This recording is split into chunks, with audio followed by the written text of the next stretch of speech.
தயவுள்ள தெய்வம் ஆண்டவராகிய இயேசு கிறிஸ்துவின் வல்லமுள்ள நாமத்தினாலே காலை வேளையிலே அனைவரையும் அன்போடு வாழ்த்துகிறேன். இன்றைய திருவசனம் அப்போஸ்தலர் 27:24. தேவன் உனக்கு தயவு பண்ணினார். அன்புக்குரியவர்களே, இந்த வார்த்தை கேட்டவுடன் கர்த்தர் நம் வாழ்வில் சிறு வயது முதல் இந்நாள் வரை பாராட்டின தயவை நினைத்து பார்க்க தோன்றுகிறது.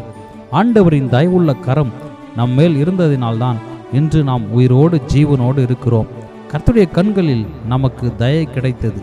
கர்த்தர் பாராட்டின எல்லா தயவுக்காக நன்றி செலுத்த கடமைப்பட்டிருக்கிறோம். பேசிக்கொண்டிருக்கிற இந்த அடியன் ஆண்டவரின் தயவால் உயிர் வாழ்கிறேன்.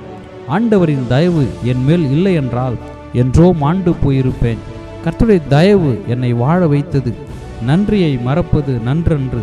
கர்த்தர் செய்த எல்லா தயவுக்காக நன்றி செலுத்துவோம். கர்த்தர் நமக்காக எல்லாருடைய கண்களில் தயவு கிடைக்க செய்தார். குறிப்பிட்ட மனிதர்களோடு, அதிகாரம் படைத்த மனிதர்களோடு என எல்லாருடைய கண்களில் நமக்கு தயவு பண்ணினார்.